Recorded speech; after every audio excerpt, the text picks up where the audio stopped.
Assalamu alaikum, brothers and sisters. I hope you're well.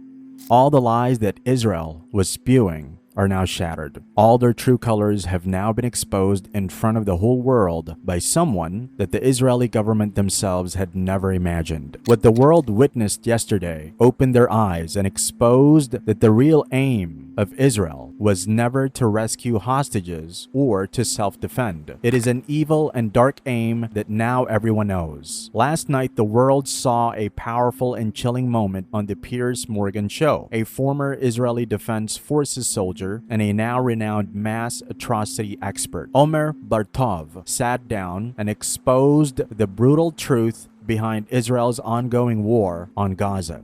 Look, I mean, like you, I think, I initially, let's say in November 2023, it appeared to me that the IDF was already carrying out war crimes and potentially crimes against humanity. But I did not think at the time that there was enough evidence to say that this was a genocidal campaign. There had been declarations by Israeli political and military figures, people with executive authority, that appeared to have a genocidal content, but it was not clear that this was being implemented on the ground. And I changed my mind in the spring of 2024 when I concluded that the official war goals of Israel, which were to destroy Hamas and to release the hostages, were not the actual goal of the campaign itself. The campaign was geared to accomplish something else, which was to make Gaza as a whole uninhabitable for its population by systematically destroying buildings, including universities, schools, mosques, parks, water plants, museums, whatever would be available for the population after the war to live in, but also to reconstitute itself as a group. He was one of many IOF personnel who formerly believed in Israel's mission, that he believed he was among the most moral individuals, that Israel was a victim of hostile neighbors. But now he admits he was wrong, which is why he left the IOF. He admits that after October 2023, he was fully aware that the IOF was committing war crimes, but he wasn't convinced that they were attempting to mass eradicate Palestinians. But by almost March 2024, he realized that the true goal was to erase Palestinians from the face of the earth, not any militant threat or hostages. Omer also revealed that what is happening right now is a clearly laid out strategy by Israel to completely cleanse the land of Palestinians. He also mentioned that Gazans were previously asked to relocate to the south, where there was a so-called safe zone, and that those safe areas were deliberately attacked, as the original plan was to force them all out of Gaza via the Rafah border and then proceed in their original plan to establish Jewish settlements. That the goal was to push the population out of places where it was living under the cover of saying, well, this is going to be an area of operations, then to move into those areas, totally flatten them, as had been said in the initial statements by these leaders, and concentrate the population increasingly in the southern part of Gaza, of the Gaza Strip, on the Egyptian border, with the goal of somehow getting rid of them, moving them out. So this appears like ethnic cleansing, but the big difference is that in ethnic cleansing, you can actually move, hypothetically at least, the population out of the area that you want for yourself. But since the Palestinians can't go anywhere else, they are locked in that area, then every safe zone that they went to was immediately bombed again, which accounts for the very high number of people killed. We are talking about a minimum of 60,000, including 17,000 children, a minimum of 130,000 wounded, and many, many people who will never recover from what is happening right now, including, of course, the use of starvation as a goal of war, which we are seeing now unfolding in front of our eyes. So I concluded that this was clearly an attempt to remove the population from Gaza, flatten it entirely, and then accomplish what the far right in Israel would like to do, which is to make this an area for the settlement of Jews.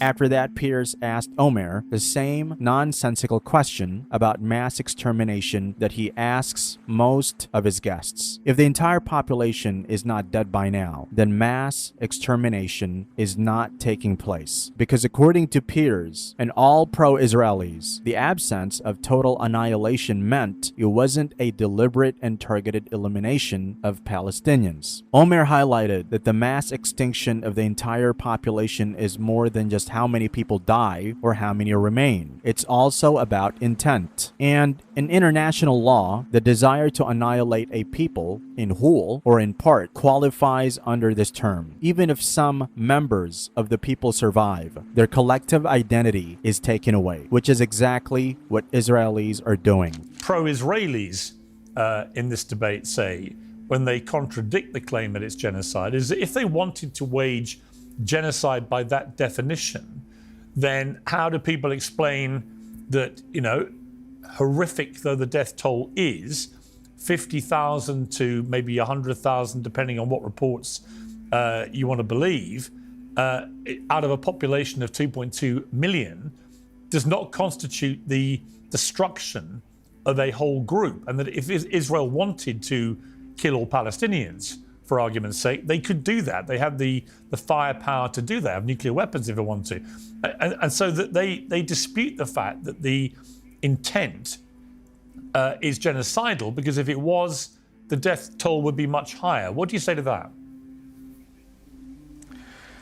So yes, I've heard this argument too, of course. And for one thing, I must say just the underlying moral assumption here is that, well, 60 or 100,000 people, that's not enough. We need, say, 1 million people, 50% of the population, for it to be genocide, which is such, just on the moral ethical level, is somewhat outrageous. But specifically to the definition is important because what it says is that you have to show intent to destroy a population in whole, a particular group, in whole or in part, as such. That is, what you're doing, you're not simply trying to kill people, you're trying to destroy the group. And you can do that through killing, and you can do it by other means. That is, to make life impossible for that group, to degrade it to an extent that it would never be able to reconstitute itself again as a group, even if many of the people remain alive. Omer made another key distinction. What Israelis are doing isn't just ethnic cleansing, as many, including Pierce, say. Ethnic cleansing is different from mass targeted termination, and it is the next step of ethnic cleansing, which has been reached in Gaza right now as we speak. Omer explained that ethnic cleansing occurs when people are forcibly removed from their homes. But when they cannot leave because no country will take them and they refuse to abandon, the next step is to execute everyone, snatching the land away by any means possible. But the difference is that in ethnic cleansing, what you're trying to do is to remove a particular ethnic group from an area that your own ethnic group would like to have. And where they go and what they do once they leave is their business. You don't care about it.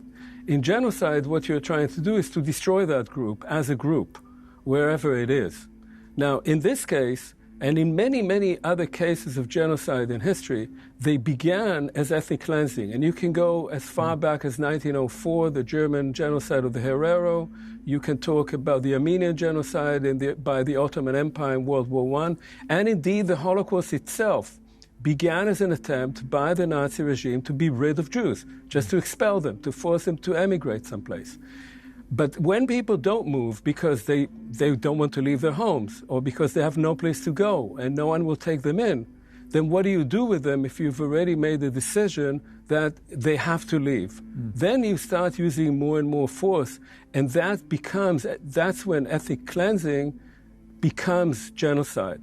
Pierce, again, tried to challenge Omer about the claims of the IOF that as the militants embed themselves within the population, the IOF has no other option but to target the whole neighborhood just to execute the militants, and the civilians are just a part of a collateral damage. In response, Omer Bartov revealed that Israeli forces have been intentionally targeting civilians. He described how the IOF knew exactly who was lining up for aid because they had identification cards possessing civilians, and yet they were shot deliberately. Day after day, as if it were a game, more than 800 civilians were executed at aid distribution sites. Like this, it shows that they are targeting the people of Gaza. There was no other way to remove the threat of Hamas than to do it the way they've been doing it. In other words, we could only get rid of the terrorists, as they see it, from Hamas by attacking them where they are hiding, which is in the main in civilian populations. What would your response be to that justification? So let me just quote you one figure first that struck me recently, that since the reestablishment of these points of food distribution in late May, these 4 points of distribution, of which right now only 2 are open for 2 million people, well over 800 civilians seeking food have been shot. And it appears that they were all shot, or mostly shot, by Israeli troops as crowd control, by artillery, tank fire, and gunfire. That just gives you an idea of what is happening there. This is the same number as the number of Israeli civilians that were killed on October 7th by Hamas militants. Now, as for the question itself, yes, of course, Israel had no choice but to respond, and part of the response had to be military. But we know, first of all, that there is no way of resolving this issue simply through bombs, and we have seen it again and again and again. You cannot simply bomb the problem of 7 million Jews ruling over 7 million Palestinians through bombs. It will come back again and again. Specifically for the operation, if we conclude that the only way to achieve what Netanyahu calls absolute victory in Gaza, if the only way is to entirely destroy Gaza, kill tens of thousands of civilians, including close to 20,000 children, that is, if your response to what could be described as a genocidal attack by Hamas is to perpetrate genocide, then you have lost all moral standing on that. You cannot answer genocide with genocide and remain a member of the international community.